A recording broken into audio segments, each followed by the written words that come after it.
The Munich Security Conference, a gathering of the world's most powerful.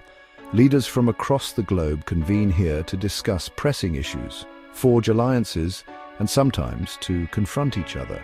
In 2025, it was here that JD Vance, the sitting Vice President of the United States, chose to deliver a stark warning. His presence was a testament to the gravity of the moment. His words echoed through the halls, a chilling reminder of the challenges facing the West. The audience, filled with dignitaries and experts, listened intently. Vance's speech was not a message of appeasement. It was a call to stand firm, to defend the principles that have long guided the free world. Nor was it a call for compromise. He urged the leaders to recognize the threats and to act decisively. It was a bold declaration, a call to action for a world grappling with uncertainty and change. The stakes were high, and Vance made it clear that inaction was not an option.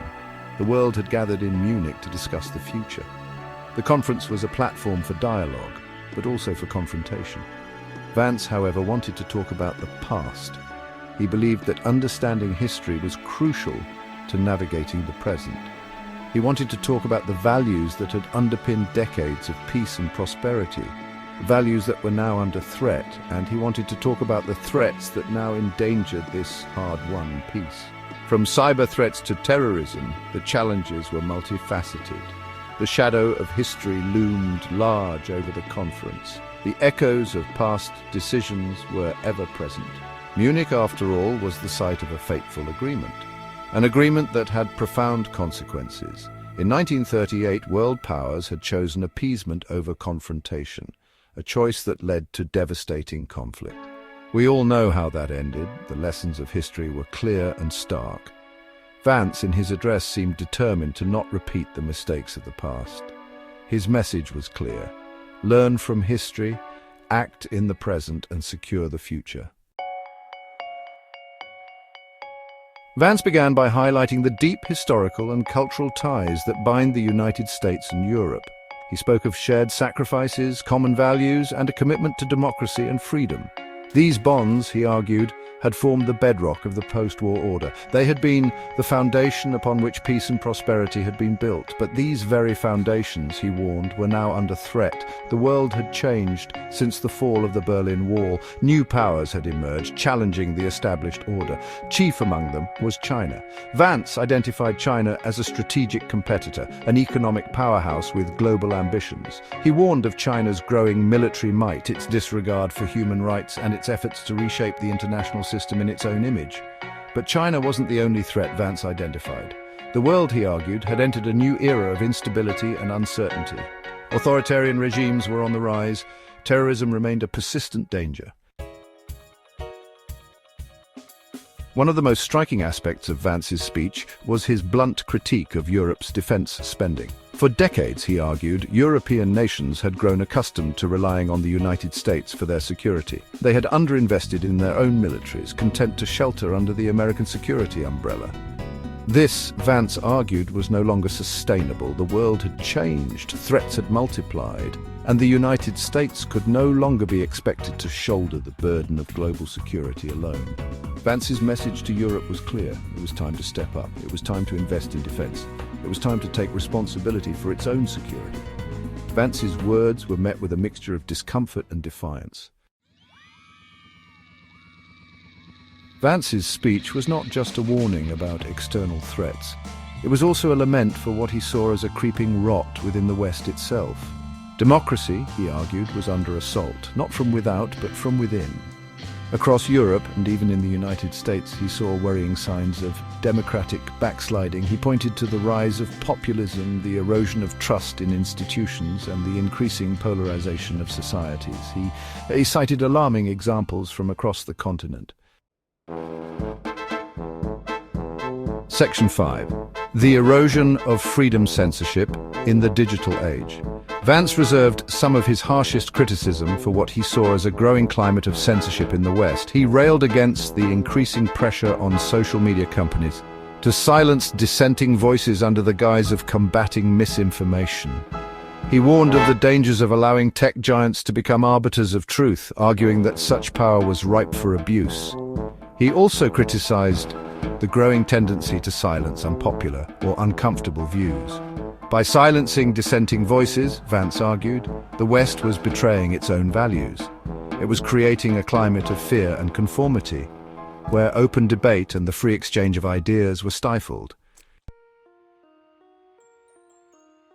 Section 6, Silencing Dissent, the Munich Security Conference's own contradictions. The irony of Vance's message was not lost on his audience. Here he was, speaking out against censorship at a conference that had itself engaged in censorship by banning certain populist lawmakers. It was a contradiction not lost on Vance, who used the example to highlight the hypocrisy he saw creeping into the West's defense of democratic values. The Munich Security Conference, he argued, was supposed to be a forum for dialogue, a place where even the most difficult issues could be discussed openly and honestly.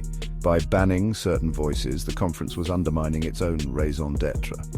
It was sending a message that certain viewpoints were unwelcome, that certain perspectives were too dangerous to even be heard. This, Vance argued, was a dangerous path to tread. Democracy thrived on debate. Section 7, the migrant crisis, a catalyst for discord. Vance did not shy away from addressing the contentious issue of mass migration. He took the stage with a determined look, ready to tackle one of the most polarizing topics of our time. He argued that the uncontrolled influx of migrants into Europe had strained social cohesion, fueled political instability, and contributed to a sense of unease among native populations.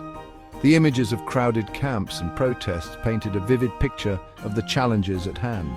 He linked the recent attack in Munich, a horrific event that had cast a pall over the conference, to the challenges posed by mass migration. The aftermath of the attack was a stark reminder of the potential consequences of ignoring these issues. Vance argued that while compassion and humanitarianism were essential, they could not come at the expense of security and social stability. He emphasized the need for a balanced approach, one that considered both the humanitarian needs and the safety of the host communities. He criticized European leaders for ignoring the concerns of their citizens, for dismissing legitimate anxieties about the impact of mass migration on their communities. The political debates and protests highlighted the growing divide between the leaders and the people they represent. He warned that the failure to address these concerns had created a fertile ground for populism and extremism. The rise of these movements was a clear indication of the frustration and anger brewing among the populace. Vance's message on migration was perhaps his most divisive. The reactions in the audience were mixed, with some nodding in agreement while others looked visibly upset. It was a message that resonated with some, particularly those who felt that their concerns had been ignored by the political establishment. The town hall meetings and interviews with distressed individuals underscored the deep-seated worries that many had about the future of their communities. Section 8, Echoes of Munich, a History of Appeasement. Throughout his speech, Vance drew parallels between the challenges facing the West today and the mistakes of the past. He invoked the memory of Munich, not as a literal comparison, but as a cautionary tale about the dangers of appeasement and the importance of standing up for one's values. He argued that the West had, in recent decades, become too willing to accommodate authoritarian regimes, too eager to prioritize economic interests over human rights, and too reluctant to defend its own values on the world stage. This, he warned, was a recipe for disaster. Appeasement, he argued, had never worked. It had only emboldened aggressors and paved the way for conflict. Vance's invocation of Munich was a powerful rhetorical device. Section 9. A Time for Courage Defending Democracy in the Face of Adversity. JD. Vance's speech at the Munich Security Conference was a call to arms, a rallying cry for a West facing a multitude of challenges, both internal and external. His words resonated deeply with those who understood the gravity of the situation. It was a speech that challenged conventional wisdom, that eschewed diplomatic niceties, and that did not shy away from controversy. Vance's boldness was both a strength and a risk as he navigated the complex landscape of modern geopolitics. Whether one agreed with Vance's assessment or not, it was impossible to ignore the urgency of his message. The world was changing at a pace that few could have predicted, and the stakes were higher than ever. The old order was crumbling. Institutions that once seemed unshakable were now showing signs of wear and tear, both literally and metaphorically. And the West, he argued, was at a crossroads. The decisions made in the coming years would determine the trajectory of nations and the fate of millions. It could choose the path of complacency, of retreat, of accommodation with those who sought to undermine its values. This path, though seemingly easier, would lead to a slow erosion of the principles that had long been held dear. Or it could choose the path of courage, of conviction, of a renewed commitment to the principles of freedom and democracy that had been the foundation of its success. This path required bravery and a willingness to face adversity head-on. We are not now that strength which in old days moved earth and heaven. That which we are, Vance quoted, invoking the words of Tennyson. His choice of words was a poignant reminder of the enduring spirit of resilience. But he wasn't finished. His speech was building to a crescendo, and the audience could feel the weight of his words. He had one more quote, this time from Pope John Paul II. "Be not afraid," he boomed. The room was silent, hanging on his every word. Open wide the doors for Christ. The message was clear and powerful, urging a return to foundational values. To his saving power opened the boundaries of states, economic and political systems, the vast fields of culture, civilization and development. Vance's words were a call to action, a plea for unity and strength. Be not afraid. Vance's message was clear. The time for courage was now, and the future depended on the choices made today.